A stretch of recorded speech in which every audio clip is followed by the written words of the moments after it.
a material witness on an aggravated battery. My name is Glen Roggenbuck. I was a Port Angeles police officer for just over 28 years. I started November 23rd, 1987, and I retired as a detective sergeant on March 30th of 2016. Spent quite a bit of my career in patrol. The first 8 years I was a patrol officer. Went to detectives in the mid-90s, where I was assigned to the Drug Task Force, as it was then known. It's now called OPNET.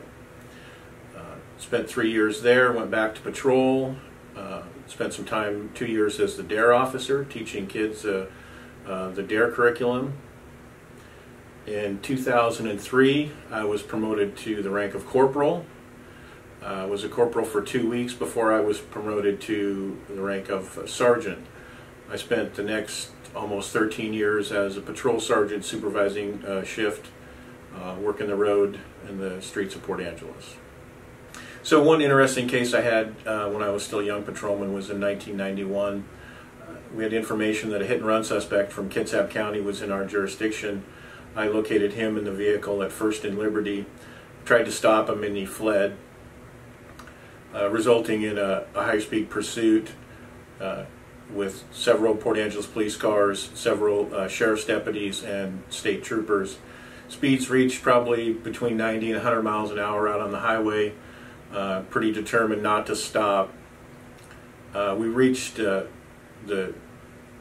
western city limits of Sequim, and a deputy moved to box him in. He rammed the deputy, and I ended up ramming the suspect, and he came to a stop and did not want to get out of his car, so we had to break the window and forcibly remove him from the car. And it's sort of interesting. That, of course, was a long time ago. A lot of advances in law enforcement and technology. Now everybody has what we call spike strips in our car.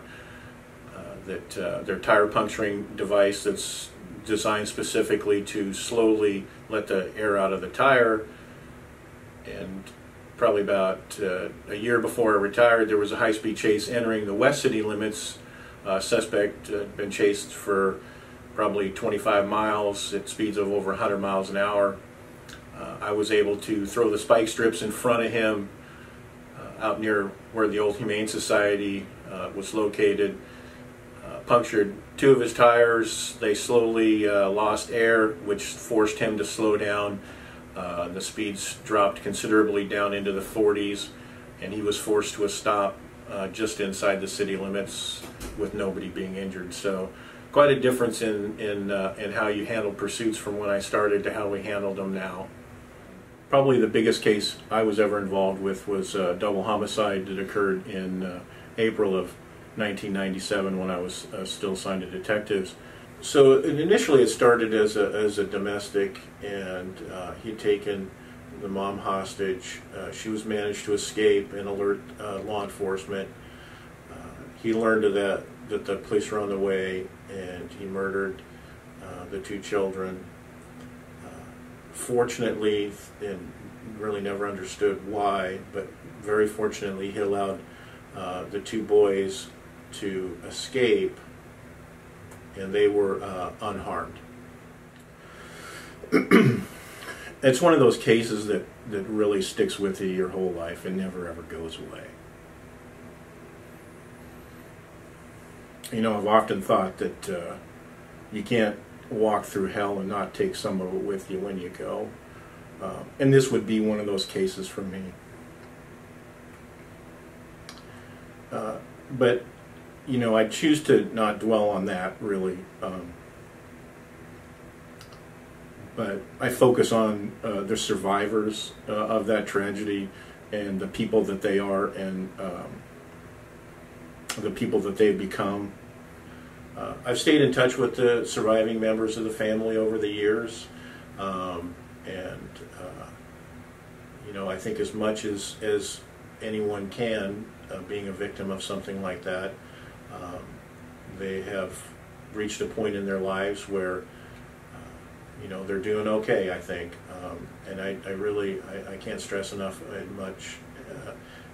I can't stress enough how much I admire each of them. So Port Angeles has definitely changed in the 30 years that I've been here. It's not the sleepy little town that it was when I started. It's gotten far more dangerous. Law enforcement in general is dangerous no matter where you go.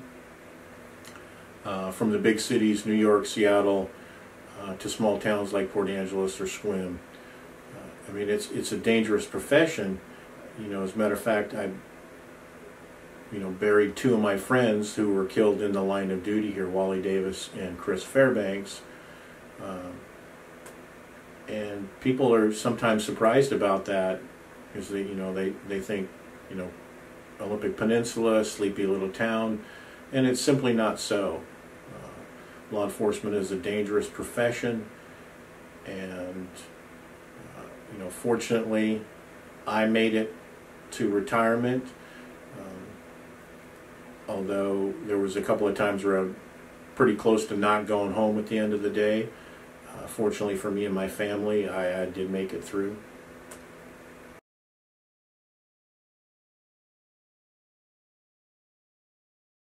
So back in 2000, it was a Saturday, and it was August 5th, 2000.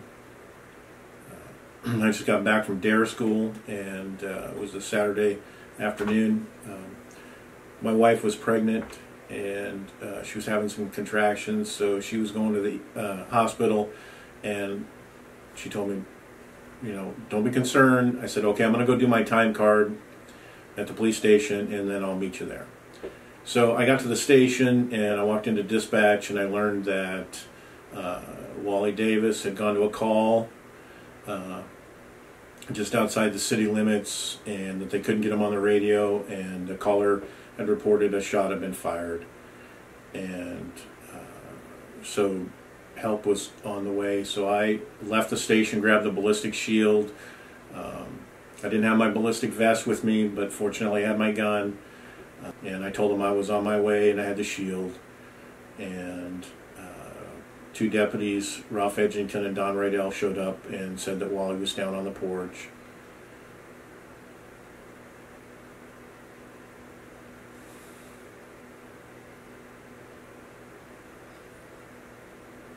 So I got there a couple minutes later. I got there at the same time as Fred DeFrang, who was the undersheriff. Fred had been called from home. And I said, Fred, I don't have a vest, and fortunately he had an extra one. I threw the vest on, and we used the shield and to go rescue Wally. And we helped put him in the ambulance, and then I rode in the ambulance to the hospital with him. But it was pretty clear that he probably wasn't going to make it.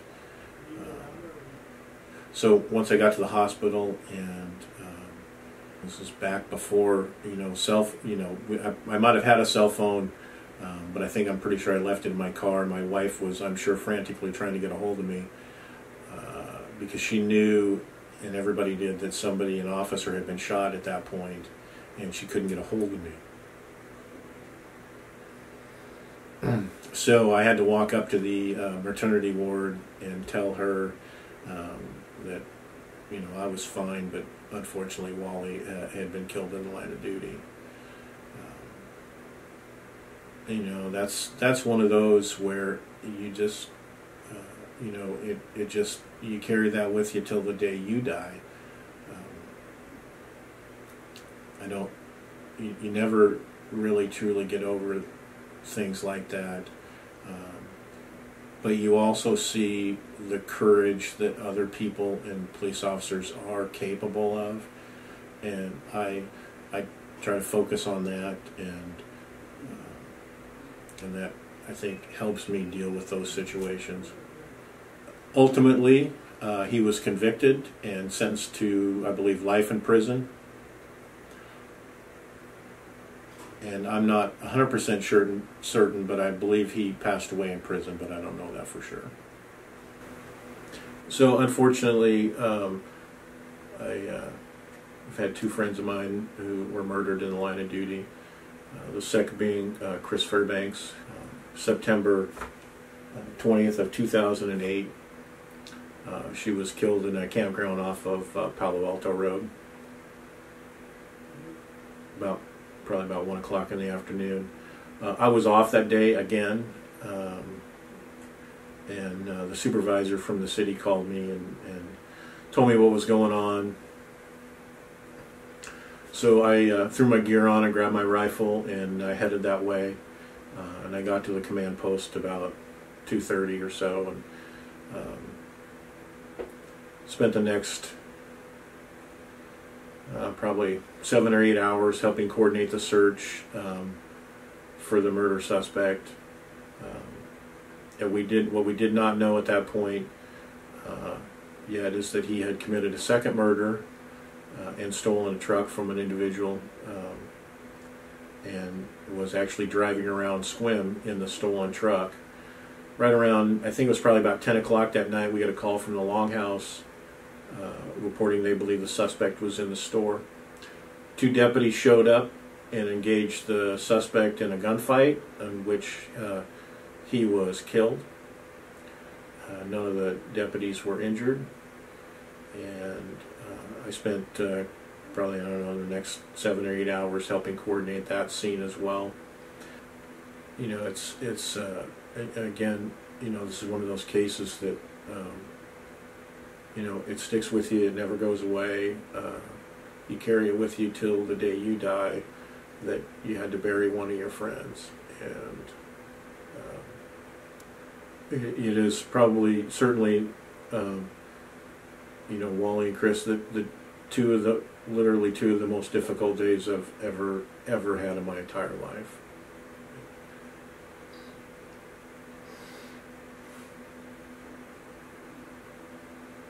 And hope to never have again.